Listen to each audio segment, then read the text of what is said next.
মানুষ কি একদিন পৃথিবীর মায়া কাটিয়ে মহাকাশে স্থায়ী বসবাস গড়তে পারবে? সেই বসতিতে কি জন্ম নেবে নতুন প্রাণ? এমন রোমাঞ্চকর ও জটিল প্রশ্নের উত্তর খুঁজতে এক যুগান্তকারী পদক্ষেপ নিয়েছে চীন। নিম্ন স্তরের মেরুদণ্ডী প্রাণী থেকে শুরু করে উচ্চ স্তরের স্তন্যপায়ী প্রাণী, মহাকাশের পরিবেশে এদের ভ্রূণের বিকাশ কিভাবে ঘটে তা জানতে কক্ষপথে একটি পূর্ণাঙ্গ গবেষণা ব্যবস্থা গড়ে তুলছে দেশটি। মহাকাশ গবেষণার পরিধি যত বাড়ছে, বিজ্ঞানীদের কাছে ততই বড় হয়ে দেখা দিচ্ছে একটি প্রশ্ন: মহাকাশে কি জীবনের লালন সম্ভব?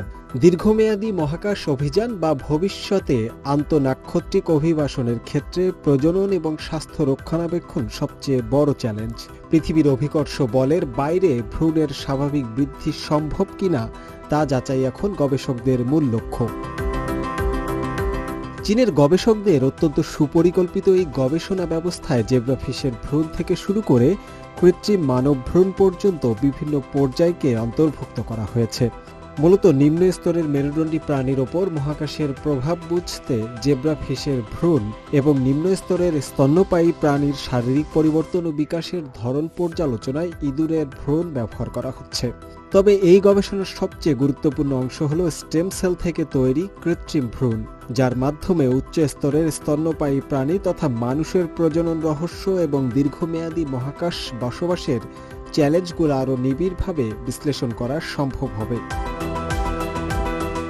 সম্প্রতি চীনের থিয়ানচৌ 10 কার্গো মহাকাশযানে করে 5টি জীববিজ্ঞানের পরীক্ষা সরঞ্জাম মহাকাশে পাঠানো হয়েছে। এই মিশনের মূল লক্ষ্য হল ক্ষুদ্র মহাকর্ষণ বা মাইক্রোগ্রাভিটিতে স্তন্যপায়ী প্রাণীর ভ্রূণের প্রাথমিক ক্ষতিগুলো শনাক্ত করা, হাড়ের ক্ষয় ও হৃৎপিণ্ডের পেশির পরিবর্তনের পেছনের কারণ বোঝা এবং মহাকাশে কৃত্রিম মানব ভ্রূণের বিকাশ পর্যবেক্ষণ করা। চাইনিজ একাডেমি অফ সায়েন্সেসের প্রাণীবিদ্যা ইনস্টিটিউটের গবেষক লি থিয়ানতা মনে করেন, বর্তমান মিশনে মানব ভ্রূণ সংক্রান্ত গবেষণাটি পুরো গবেষণা ব্যবস্থার সর্বশেষ ও গুরুত্বপূর্ণ অংশ। আমরা মাছ, ইঁদুর এবং বর্তমান ভ্রূণ গবেষণাকে একীভূত করতে চাই। এর মাধ্যমে আমরা পদ্ধতিগতভাবে বুঝতে পারবো যে পৃথিবী থেকে আসা প্রাণগুলো, তা মেরুদণ্ডী প্রাণী হোক বা মানুষ, মহাকাশের পরিবেশে কিভাবে সাড়া দেয়।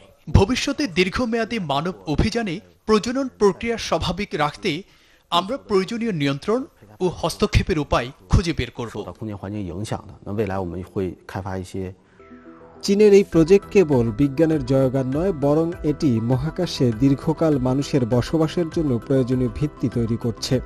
যদি কক্ষপথে ভ্রূণের বিকাশ ও প্রজনন প্রক্রিয়া সফলভাবে সম্পন্ন করার উপায় পাওয়া যায়, তবে মহাকাশে মানব কলোনি স্থাপনের স্বপ্ন আর কেবল কল্পবিজ্ঞানের পাতায় সীমাবদ্ধ থাকবে না।